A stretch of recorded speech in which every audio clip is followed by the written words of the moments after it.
mostrar o amor do Senhor ao mundo. Nós acabamos de cantar, de orar, pedir a Deus que nos dê essa bênção de podermos ser usados dessa forma, porque temos entendido que essa é a missão de ser igreja, de ser uma igreja bíblica, uma igreja que lê a Bíblia com atenção, que persevera em cumprir aquilo que Deus diz. Nós já vamos ler alguns versículos que falam da nossa missão, mas nós temos que entendido que, biblicamente, a missão de uma igreja local é fazer discípulos, ensinando-os a guardar tudo o que o Senhor Jesus disse. Então nós temos um propósito, e o nosso propósito é testemunhar nesta região onde estamos a viver, onde estamos reunidos também. Nós queremos poder ver, testemunhar no sentido de sermos testemunhas, de podermos ser testemunhas oculares, de podermos ver o que Deus está a fazer ao edificar uma igreja que é um corpo de crentes, um corpo vivo, é o corpo vivo de Cristo, mas pessoas que creem no Senhor Jesus, são batizadas porque se identificam com Jesus e ouviram esse mandamento, essa ordenança de Jesus para serem batizados, porque simboliza essa identificação com Ele.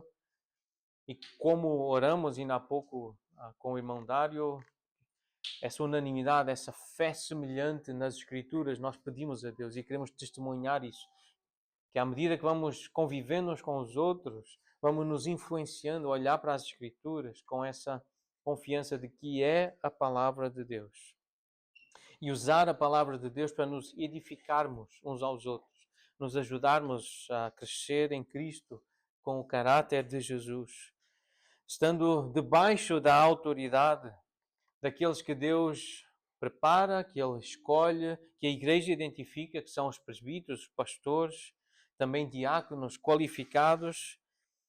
Ver um grupo de discípulos de Jesus a serem obedientes então a essas ordenanças, especialmente o partir do pão e o distribuir e o beber o cálice juntos, pelo que representa o Evangelho, praticando a disciplina eclesiástica para bem uns dos outros, prestação de contas, a exortação, a admoestação, quando houver algum desvio e na evangelização do mundo ao nosso redor.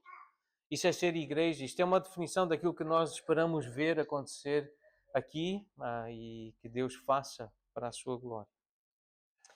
Semana passada nós tivemos a oportunidade de ler o capítulo 1 de Atos. E nesse capítulo 1 nós temos resumida a missão da igreja. Aquilo que Jesus disse aos seus discípulos para serem testemunhas. Porque viram o que Jesus fez, o que aconteceu com ele, mas serem testemunhas dele. Nós não vimos o que aconteceu com Jesus, com os nossos olhos físicos, mas com a nossa fé, com também os olhos da história e as testemunhas que foram passando para as gerações seguintes. Esta mensagem, a mensagem de Jesus, o testemunho acerca de Jesus, chegou até nós e nós entendemos que essa mensagem deve ser contada a todos, às próximas gerações, às pessoas que estão à nossa volta, ser testemunha de Jesus onde estiver. Começando lá onde tudo aconteceu, em Jerusalém, naquela região, mas espalhando-se até aos confins da terra. Esse testemunho chegou até nós, até Portugal.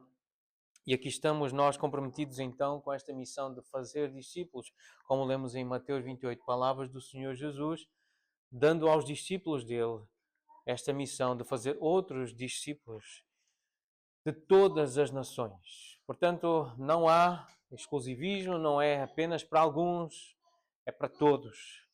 Esta é a nossa missão. E Jesus está connosco, a auxiliar-nos, e esta ideia está em todos os evangelhos. A ideia da missão é repetida com outras palavras, como nós vemos em Lucas, capítulo 24, que em seu nome se pregasse arrependimento para a remissão de pecados a todas as nações.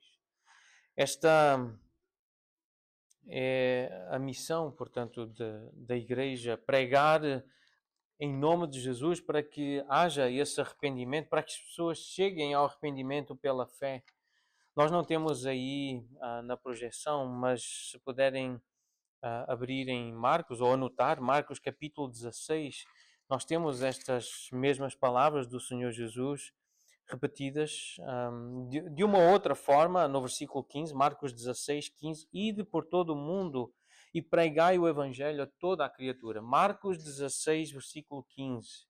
Mas em João, nós temos no capítulo 15 esta mesma ideia, eu escolhi-vos e vos designei para que vades e deis fruto. E nós sabemos que tipo de fruto é que Jesus está a falar. Fruto de arrependimento, fruto de salvação, fruto para a vida eterna. Para que permaneça. E o que é que vai permanecer? É a semente espiritual, é a palavra que não muda, é o Evangelho que jamais acaba, é essa mensagem eterna. Ainda no Evangelho de João, no capítulo 20, versículo 21, o Senhor Jesus a dizer aos apóstolos, assim como o Pai me enviou, eu também vos envio. E esta é a mesma ideia, está em todos os Evangelhos. A missão é irmos em nome de Jesus, falando de Jesus a todos. Os que estão à nossa volta, os que nós podemos chegar a quem nos ouve, e esta é a nossa missão. Há uma outra passagem, e é sobre essa passagem que eu gostaria que nós nos debruçássemos hoje de uma forma especial. Está em 2 Timóteo, no capítulo 2. É uma palavra do apóstolo Paulo dirigida a um jovem pastor, um jovem que ele conhecia há muito tempo, que ele discipulou. Paulo discipulou Timóteo, ele escreveu esta carta já no fim da sua vida. Acredito que alguns irmãos lembram deste acróstico, ou acrónimo, desta expressão que descreve o que é discipulado, baseado neste versículo de 2 Timóteo, capítulo 2, versículo 2. Há um tempo atrás eu partilhei com os irmãos até numa t-shirt que me foi oferecida lá no Brasil, numa igreja, Igreja Batista Memorial, em Serra Negra. Eles usaram este tema durante um ano, falaram bastante sobre discipulado e evangelização. E já vamos falar um pouquinho mais sobre o acróstico, mas este é um versículo que descreve bem a missão da igreja, a missão que indivíduos têm, e aqui no caso Timóteo tinha, mas de testemunhar, de ser uma testemunha, de falar acerca de Jesus. E o testemunho, muitas vezes, não é só com palavras, é muito com comportamentos, com decisões, com atitude para com a vida e as situações, os desafios da vida. E eu lembro de já ter contado esta história, mas foi uma história que eu li e que me marcou, porque eu lembro quando eu era criança, a curiosidade que eu tinha, e sei que no nosso meio há crianças curiosas. O meu filho, o Pedro, sempre foi muito curioso e fazia muitas perguntas. E temos aqui o Misael, que é muito parecido com o Pedro, também faz muitas perguntas. Posso ver? Posso mexer? Ainda há pouco ele perguntou, e eu já vou dar a todos algo que o Misael quis ver, quis mexer. Todos vão poder ver e mexer. Mas essa curiosidade que alguns expressam, mas todos têm, todos os seres humanos têm. E há há uma cena descrita que é nessa história, um menino, vamos chamar-lhe o Misael, o Mizinha, estava a olhar para um vizinho a, a consertar a cerca e estava com o martelo na mão e ele estava a martelar e a conversar com a criança. E estás aqui para aprender como é que se faz uma cerca? Ele disse, não, eu sei que tu és cristão, eu já ouvi dizer que tu vais à igreja, eu ainda não vou à igreja, estou aqui para ver como é que um cristão reage quando dá uma martelada no dedo. Eu quero ver o que é que ele diz. E essa é uma curiosidade que realmente as pessoas têm. Como é que os cristãos reagem diante da dor, do sofrimento, dos problemas? Já que eles dizem que têm fé, como é que eles reagem diante da dor? Há muita gente curiosa à nossa volta e tem perguntas sobre Deus. O que é isso? De ser igreja, de ser cristão, de ser discípulo de Jesus, de ler um livro com tantos anos? Há muita gente curiosa.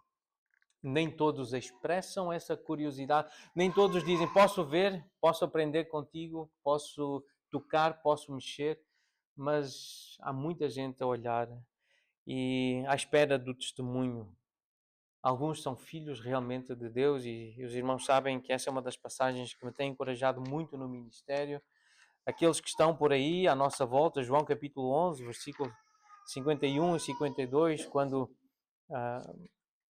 nesta expressão fala daqueles que, e ao contar a história do Evangelho, aqueles que são de Jesus, e nas palavras de um judeu que não seguia Jesus, não era um cristão, mas ele profetizou acerca de Jesus, Caifás, mesmo sem ser um, um discípulo de Jesus, ele profetizou que Jesus estava para morrer pelos próprios judeus, pela nação, versículo 50, final do versículo 50, João 11. Mas ele não disse isto por si mesmo, nem de si mesmo, mas sendo sumo sacerdote naquele ano, ele profetizou que Jesus estava para morrer pela nação, e não somente pela nação, pelos judeus, mas também para reunir em um só corpo os filhos de Deus que andam dispersos. E andam por aí, eles andam espalhados. Nem todos são filhos de Deus, mas há filhos de Deus espalhados em Portugal. Podem não ter nascido aqui, podem não ter uma aparência de discípulos de Jesus, de crentes, de habituados à igreja, mas estão à espera que os outros testemunhem, que preguem o Evangelho, para que ouçam e creiam em Jesus. Mas considerando este versículo no seu contexto, 2 Timóteo capítulo 2, está num contexto em que Paulo ele queria encorajar este jovem pastor, este jovem irmão, um filho na fé, porque o que estava a aguardar Paulo era um grande sofrimento, mas Timóteo também iria sofrer. E não só Timóteo, mas todos aqueles que querem agradar a Jesus. E nesta carta, no capítulo 3, tem essa ideia. Todos os que querem viver de forma a agradar a Deus vão sofrer, vão padecer. É algo que não dá para escapar.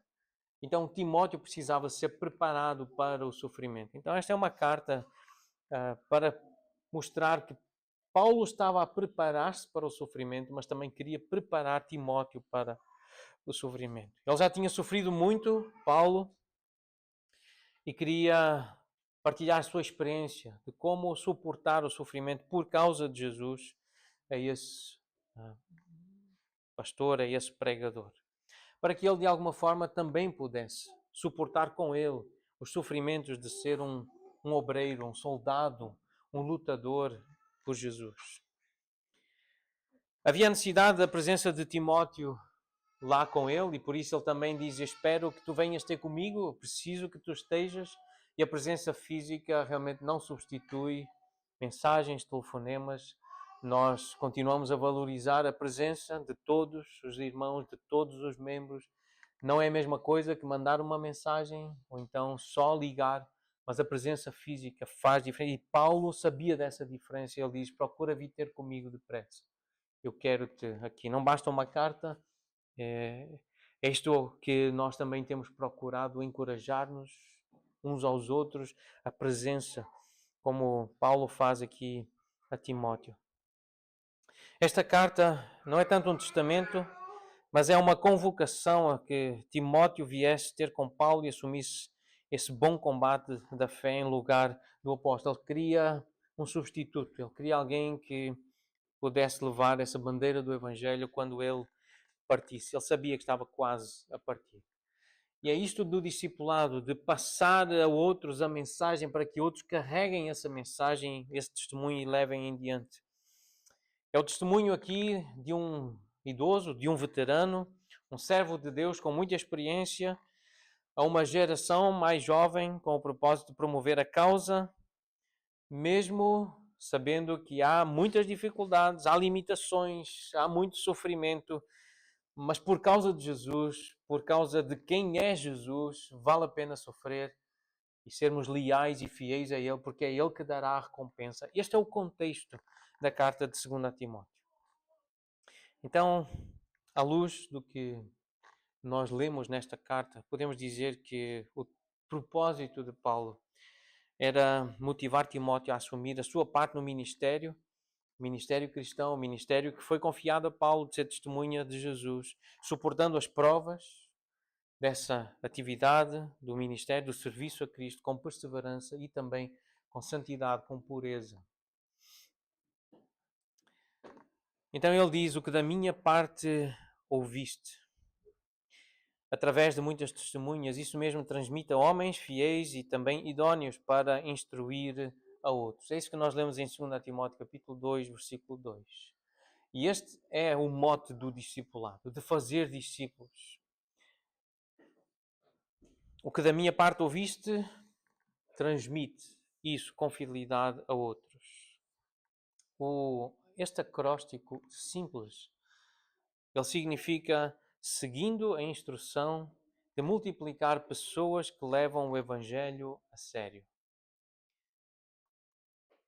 Seguindo a instrução de multiplicar pessoas que levam o Evangelho a sério. Então há uma instrução aqui. Paulo está a instruir Timóteo numa tarefa, num trabalho que ele deveria fazer.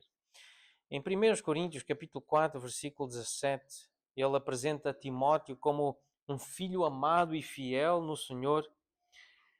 Ele diz, quando ele escreveu aos Coríntios, ele diz que Timóteo ele tinha essa capacidade porque ele recebeu de Paulo esse testemunho de Jesus. Ele diz, eu tenho confiança que ele vos fará lembrar dos meus caminhos em Cristo Jesus, o que eu já vivi em Cristo, o que Cristo já me transmitiu. Como por toda a parte eu ensino em cada igreja, por onde eu vou passando, eu vou falando deste Jesus, desta forma eu falo de Jesus. E Timóteo é capaz de fazer isso. Então tu já viste, ele viu, então ele está a falar agora com Timóteo. Timóteo, tu viste-me a falar de Jesus. É isso que eu quero que tu transmitas. A forma como eu falei, o que eu falei, eu quero que tu transmitas aquilo que tu ouviste de mim. Nesta carta, 2 Timóteo, no capítulo 1, ele diz isto de outra forma, no versículo 13: mantém o padrão das sãs palavras que de mim ouviste com fé e com o amor que está em Cristo Jesus. Há um padrão, mantenha esse padrão. Aquilo que tu ouviste de mim, eu quero que tu faças isso com fidelidade, com fé. Mais à frente, no versículo 8, no capítulo 2, lembra-te de Jesus Cristo, ressuscitado dentre os mortos, descendente de Davi, segundo o evangelho que me foi confiado. Por isso é o meu evangelho. Esta é a mensagem que me foi entregue, é o que eu prego. É Cristo, Cristo ressuscitado, é morto, mas ressuscitado dentre os mortos. É isto que tu tens que pregar. Isto é que é o verdadeiro evangelho. É falar de Jesus, da morte dele, da ressurreição. Capítulo 3, versículos 10 e 11, tu tens seguido de perto o meu ensino. Portanto, tu tens visto, tu tens sido testemunha, tens estado perto de mim, tens seguido de perto o meu procedimento, o meu propósito, a minha fé, a minha paciência, a longanimidade, o meu amor, a minha perseverança, as minhas perseguições, os meus sofrimentos, como aconteceram em Antioquia, Icônio, Listra. Tu viste, tu foste testemunha, Timóteo. Várias perseguições eu tenho suportado. De todas me livrou o Senhor. Eu sei que desta não me vai livrar. Eu sei que eu estou quase a partir. Eu vou passar e vou entrar na presença do Senhor. Mas tu tens seguido de perto a minha vida ao serviço do Senhor. Versículo 14. Então permanece naquilo que aprendeste, que foste inteirado, sabendo de quem o aprendeste. Fui eu que te ensinei. Mantém esse padrão. Lembra-te do meu testemunho. E é isto que se espera da igreja. Lemos há pouco que a igreja perseverava na doutrina dos apóstolos. E temos perseverado. Especialmente na forma como Paulo ensinou as igrejas. Acabamos de ler juntos Gálatas e meditamos nessa carta, no evangelho que ele pregou, que ele anunciou, que ele defendeu. E isto é seguir a instrução, de manter-se fiel e perseverar no ensino dos apóstolos. Porque os apóstolos, eles foram chamados para ser o fundamento, o alicerce, o ensino deles. Cristo é a pedra principal. E os apóstolos falaram de Cristo, falaram dessa pedra fundamental, essa pedra de esquina, no qual todo o edifício é fundamentado. Mas eles também são chamados de fundamentos porque eles pregavam Cristo. Então nós temos esta imagem em Efésios 2 e em 1 aos Coríntios 12. Deus estabeleceu na igreja primeiramente apóstolos, eles estão lá no começo, estão lá no início, são os primeiros crentes, os primeiros discípulos, os primeiros seguidores de Jesus, aqueles que Jesus chamou. Em Gálatas 2 tem uma referência de novo aos apóstolos chamados de colunas, e o próprio Paulo se apresenta como um desses, não é? Que recebeu a graça de crer, a graça de ministrar. E em Apocalipse, no capítulo 21, tem uma nova menção aos apóstolos e numa visão da igreja, e aqui chamados então de fundamentos, também de alicerces. 1 Coríntios 7, 25, Paulo a dizer: eu vou dar uma opinião porque não há nada registado sobre o ensino de Jesus nesse assunto, mas aquilo que eu digo com base na revelação de Jesus. O seu Espírito está em mim. É por isso que nós lemos as cartas apostólicas, as cartas dos apóstolos, como tendo essa autoridade. Porque o Espírito do Senhor os assistiu, especialmente a Paulo, deu-lhe a misericórdia de ele ser fiel à revelação que recebeu, e por isso nós cremos que é a palavra de Deus. Mais à frente, no versículo 40 do capítulo 7, 1 Coríntios, ele diz: eu tenho o Espírito de Deus. Ele afirma essa confiança e refere-se também aos escritos de Pedro como escritura igual. O que Pedro escreveu é igual às demais escrituras, e é isto que estava a ser anunciado. O que Pedro prega, o que João prega, o que os outros discípulos pregam, aquilo que eu prego, é o meu evangelho, é o mesmo evangelho, é o evangelho de Jesus Cristo. E ele fala então de testemunhas. Tu ouviste da minha parte, mas houve outras testemunhas. Silas, Barnabé, por exemplo, Lucas, foram testemunhas, fizeram parte dessas viagens. Ouviram Paulo pregar. Timóteo estava em algumas dessas. 1 Timóteo 4,14. Algumas pessoas impuseram as mãos sobre Timóteo, orientados por Paulo, que conhecia o trajeto, a conversão, a história da família de Timóteo, a avó, a mãe. E ele fez uma confissão perante testemunhas de que serviria a Deus.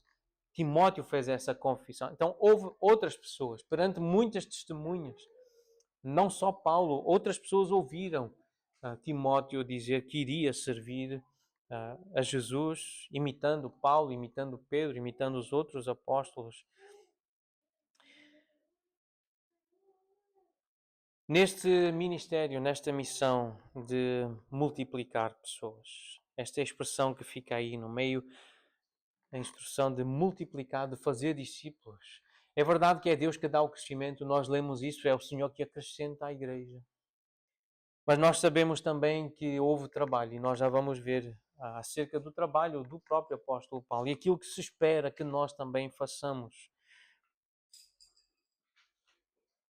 O que da minha parte ouviste através de muitas testemunhas, isso mesmo transmite a homens fiéis e também idóneos para instruir a outros. Transmite a homens, ou seja, faz, trabalha, mostra, descreve, entrega. A palavra transmitir, ela dá a ideia de colocar-se diante de alguém para ensinar, para explicar, colocar nas mãos de outro, depositar, confiar, entregar aos cuidados de outrem. Então há aqui uma ação, há aqui um trabalho. Então implica trabalho. E há pouco tempo nós lembramos uma história, os nossos filhos estão a aprender violino, já há pessoas a dizer que gostariam de tocar como eles, como o Pedro, como a Ana. Mas um violinista muito famoso, realmente um virtuosíssimo, um dia no fim de um concerto, ouviu alguém chegar-se até ele e dizer: eu daria a minha vida para tocar como tu tocas. E ele diz assim: pois é, eu dei a minha vida. Então, para se ter essa habilidade e para se ter esse resultado, é preciso dar a vida, é preciso dar tempo, é preciso dar atenção, é preciso dar energia, concentração.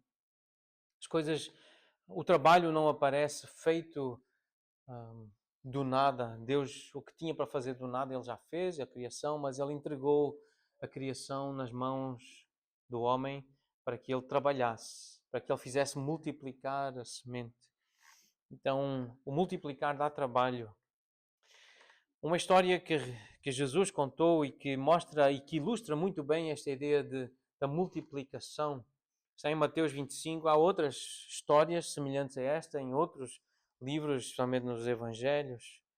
Mas esta história dos talentos, quando Jesus diz, e ele conta esta história, a uns deu 5 talentos, a outros 2, a outro 1, cada um segundo a sua própria capacidade. Então partiu e o que recebera 5 talentos saiu imediatamente a negociar. Está aqui a expressão trabalhar para multiplicar. E ganhou outros 5. Ele multiplicou aqueles que ele recebeu, ele conseguiu negociar e multiplicar. A ideia de negociar é trabalhar, labutar, vem de labor, fazer trabalho, de fazer comércio, comercializar, fazer negócio, empenhar-se, produzir. Há aqui um trabalho que nós percebemos que está muito relacionado com aquilo que Deus quer ver na igreja, na atitude dos discípulos. O discipulado dá trabalho. Fazer discípulos dá trabalho. Não é tão simples assim fazer discípulos. Nós sabemos o que Jesus teve que caminhar, o que ele teve que falar, quantos dias teve que, os anos que ele acompanhou aqueles 12 homens e outras dezenas de discípulos, 70 de um grupo, e havia depois 120 reunidos depois da ascensão em Jerusalém, como nós lemos também em Atos 2. Essa multiplicação dá trabalho. Sair para negociar o talento que se recebeu, a riqueza que se recebeu, dá trabalho. Mas Jesus vê o trabalho e Ele valoriza o trabalho. E sobre o trabalho, há muito que a Bíblia diz, e especialmente Provérbios, e vamos passar rapidamente por algumas referências, se os irmãos puderem anotar algumas das referências que mencionam a importância do trabalho no livro da sabedoria, no livro de Provérbios. Esta é uma referência em Provérbios 6 sobre a importância de aprender com a própria natureza, a importância do trabalho. Capítulo 12 também, mas eu queria destacar o versículo 11 do capítulo 12. O que lavra a sua terra será farto de pão, mas o que corre atrás de coisas vãs é falto de senso. Mas o que lavra a sua terra, e todos têm noção já, eu creio, do que é lavrar a terra. Mexer com a terra com o arado é um trabalho duro, a terra é pesada, as ferramentas são pesadas. E usar o arado, a sachola, charrua, é trabalho pesado, é preciso...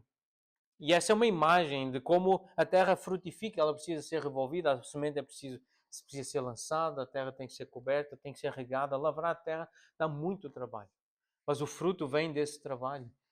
É verdade que é Deus que dá o crescimento, não é o agricultor que consegue produzir, é um milagre realmente uma semente tornar-se num fruto, num legume.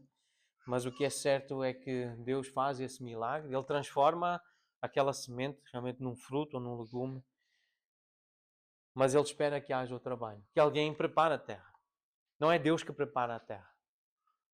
Há alguém, há agricultores, há pessoas a trabalhar a terra. E esta é a imagem que nós temos para entender como é que se faz discipulado. Discipulado dá trabalho. É preciso mexer na terra. É preciso mexer com pessoas, é preciso mexer com corações, é preciso mexer com a mente. É preciso, depois de mexer, de revolver a mente, fazer perguntas que levantam muitas indagações, muitas perturbações. É preciso lançar a semente. E se essa é a vontade de Deus que vai frutificar, ela vai frutificar. Aquela semente, a palavra, vai frutificar naquele coração. Mas há trabalho que precisa ser feito. E o que lavra a sua terra será farto de pão. Aquele que está disposto a trabalhar para o Senhor vai receber. Nós sabemos que pão, na linguagem bíblica, não é só o alimento em si, mas está muito associada também à palavra de Deus, ao próprio Senhor Jesus Cristo, que se identifica com esse pão, o pão do céu, e com o sustento para a eternidade e para a vida eterna. No capítulo 13, também gostaria de destacar essa referência, versículo 4. Diz: o preguiçoso deseja e nada tem, mas a alma dos diligentes se farta. E esta é uma advertência para as igrejas que não estão ativas, os membros, os discípulos de Jesus que não estão ativos, que têm tendência de esconder o seu talento. E sabemos que aquele que não estava ativo e que não saiu a negociar ouviu uma dura repreensão do Senhor Jesus. Na verdade, ouviu uma dura condenação, não só uma repreensão. O preguiçoso deseja e nada tem, mas a alma dos diligentes se farta. Então, que isto seja um encorajamento para nós sermos diligentes no trabalho, de encontrar ferramentas para trabalhar a terra, daqueles corações que estão à nossa volta, e nós vamos já daqui a alguns minutos falar de uma dessas ferramentas, ou de algumas ferramentas, para podermos trabalhar a terra que está à nossa volta. Capítulo 14, versículo 4, não havendo bois, o celeiro fica limpo, mas pela força do boi há abundância de colheitas. É um versículo muito importante. Tem sido muito importante também para mim, no meu entendimento do que é servir, trabalhar no ministério cristão, no trabalho em casa, no trabalho na família, no trabalho para a igreja. Especialmente para quem gosta das coisas arrumadas, quem gosta das coisas limpas, quem gosta de tudo em ordem, tem muita dificuldade para ver as coisas desarrumadas e sujas, a cheirarem mal. Então a tendência é, bom, vamos evitar aquilo que dá mau cheiro. Um boi dá mau cheiro. As vacas, os cavalos, vamos falar, os motores, a gasolina, o gasóleo queimado, dá mau cheiro, suja o óleo. Mas se alguém quiser ter produção, ou mexe com animais e tem animais fortes, ou tem motores fortes, e vai se sujar e vai sentir esse cheiro incômodo. O ministério dá trabalho, fazer discípulos dá trabalho, discipulado dá trabalho, mexer com gente, falar sobre problemas, ouvir pessoas problemáticas, pessoas duras, pessoas amargas, pessoas pecadoras, em pecado, dá trabalho. Então nós muitas vezes não queremos mexer com gente, nós não queremos mexer com o passado das pessoas, com o coração, com as memórias das pessoas, porque sabemos que vai cheirar mal. Nós queremos limpeza, nós não queremos ter esse trabalho de ouvir, não queremos ter o trabalho de ir pesquisar, de acompanhar, de chorar junto, de ficar incomodado, de perder noites de sono. Queremos limpeza, não queremos incómodo, não quero ficar a pensar nos problemas dos outros, quero ter a minha mente desanuviada, quero ter a minha mente limpa. Muita gente diz, eu não quero me envolver com problemas. Mas não pode esperar colheita, não pode esperar fruto. Porque é pela força do boi que deita mau cheiro, que dá mau cheiro, que suja o celeiro, o nosso celeiro, mas é com a presença de gente, é com a presença de pessoas que há abundância de colheitas, é quando há pessoas. Pessoas que estão perto, que querem a nossa companhia, que querem o nosso ministério, querem a nossa oração, querem a nossa paciência, querem a nossa bondade, tudo que recebemos do Senhor. Este é um versículo importante. Provérbios 14, versículo 4.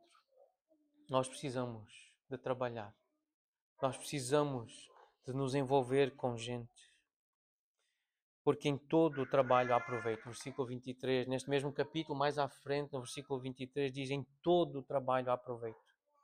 Meras palavras, meras canções levam à penúria. A igreja não vai crescer. O reino não vai crescer sem o nosso trabalho. É Deus que decidiu assim. Ele decidiu que vai usar pessoas para trabalharem a terra, para semearem o campo, pregarem o evangelho. É a igreja que vai fazer. A igreja vai crescer porque há trabalho dos seus obreiros, há trabalho dos discípulos. Os cristãos estão a trabalhar. Por isso há colheita, há riqueza. Meras palavras,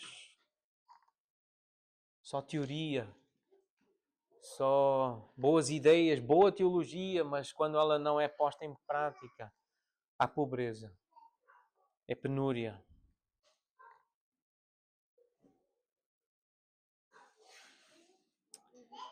Provérbios capítulo 20, versículo 13. Não ames o sono para que não empobreças. Abre os olhos e te fartarás do teu próprio pão. Daqui a pouco nós vamos cantar: Senhor, abre os meus olhos, dá-me visão. Eu quero ver as colheitas, eu quero ver que a seara está pronta, eu quero entender o que tu entendes, o que tu dizes. Abre os olhos. Uma palavra que nós precisamos de dizer de vez em quando uns aos outros. Desperta, ó tu que dormes. É hora de trabalhar. Logo virá a noite em que já ninguém trabalha, mas enquanto é dia, vamos trabalhar. Enquanto temos vida, enquanto temos saúde, enquanto temos voz para dizer o Evangelho, vamos dizer o Evangelho. Com fé, vamos viver de acordo com esta mensagem que nós dizemos crer. Capítulo 24, mais à frente, em Provérbios, versículo 32, tem esta expressão, também um outro exemplo, num campo que tinha mato, que não havia trabalho, portanto, vai lá o aluno e diz: eu tendo visto, eu considerei, vi e recebi instrução. Então, nestes momentos em que nós estamos juntos, as conferências, as conversas que nós temos com irmãos mais experientes, é a oportunidade de nós ouvirmos, de vermos, de testemunharmos, lermos notícias de outros campos, campos missionários, recebermos testemunho de missionários para considerarmos, para vermos, prestarmos atenção e recebermos assim instrução. Como fazer? Como é que eu posso fazer mais? Como é que eu posso fazer melhor? Porque o que trata da figueira comerá do seu fruto. O que cuida do seu senhor será honrado. Quando o Senhor entregou aqueles talentos, era como se ele entregasse a si mesmo, era dele. E alguém que cuida bem dos talentos, alguém que cuida bem dessa riqueza, é cuidar bem do próprio Senhor. É assim que Deus nos vê. Aquilo que fazemos em nome dele, se damos um copo de água em nome dele, receberemos a recompensa dele, como fazendo a ele. Esta é a visão que o nosso Senhor nos dá acerca do trabalho aqui, de cuidar da terra, da seara que nos está colocada diante para nós trabalharmos. E mais algumas referências no capítulo 27, 28, mas eu queria ir com os irmãos a 1 Coríntios 15, versículo 10, este testemunho do apóstolo Paulo. Ele diz: pela graça de Deus eu sou o que sou, e a sua graça que me foi concedida não se tornou vã. Antes eu trabalhei muito, mais do que todos eles, todavia não eu, mas a graça de Deus comigo. Paulo diz: é verdade, eu recebi o favor, eu recebi a graça. Eu sei que se eu posso fazer alguma coisa é pela graça, mas eu trabalhei muito. Eu lavrei muita terra. Eu distribuí muita semente. Eu trabalhei muito. Esta era a consciência do apóstolo Paulo. E por isso ele diz: o que da minha parte ouviste, Timóteo, através de muitas testemunhas, isso mesmo transmite a homens fiéis e também idóneos para instruir a outros. É verdade, ele está a falar para um homem acerca de homens, a falar de seres humanos masculinos. E este é um bom princípio. Os homens trabalham com homens e devem procurar discipular outros homens. Isto tem sido para nós um princípio importante. Não é seguro homens discipularem mulheres. Não é seguro. Não é sábio, não é sensato. Há uma grande probabilidade de se misturarem sentimentos.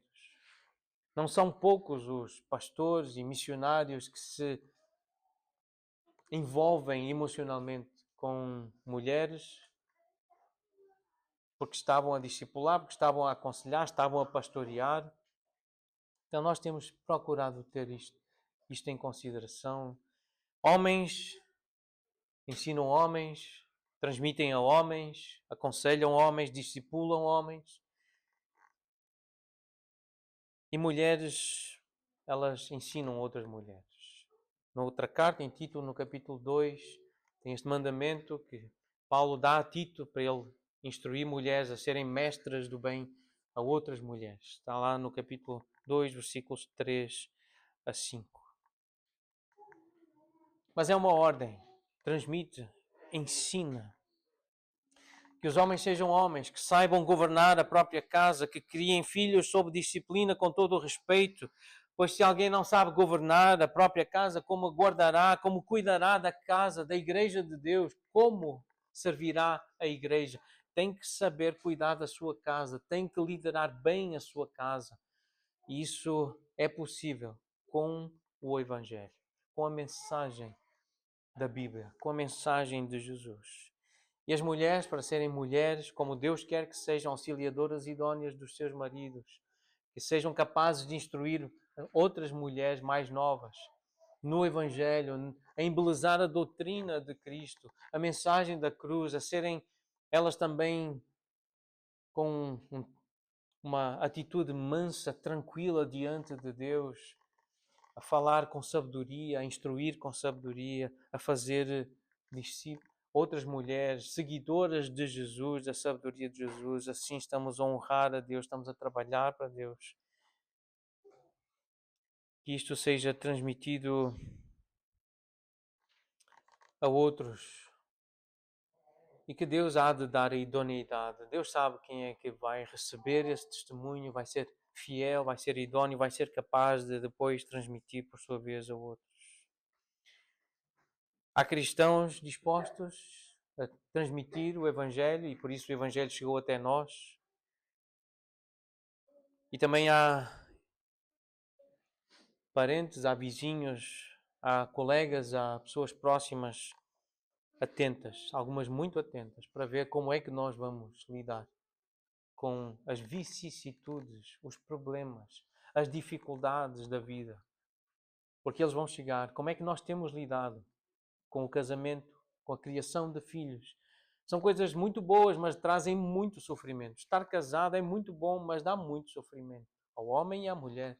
Ter filhos é muito bom, mas dá muito trabalho e muito sofrimento. Como é que os cristãos estão a educar os seus filhos? Estão a criar os seus filhos? Há pessoas a ver e que estão à espera de ver como é que os cristãos... Eu sei que tu és cristão, como é que tu vais fazer isso? Então nós vamos pedir a Deus que nos dê essa visão, usando recursos como este. Eu peço então que agora fiquem com um e passem o restante para os irmãos que estão à volta, para nós termos um primeiro contacto. Eu sei que alguns já tiveram contacto com este folheto. Foi desenvolvido, pelo menos que eu saiba, foi o irmão Cláudio Farinha, junto com a igreja lá em Inglaterra, em Rugby. Mas eu sei que ele trabalhou diretamente na parte gráfica.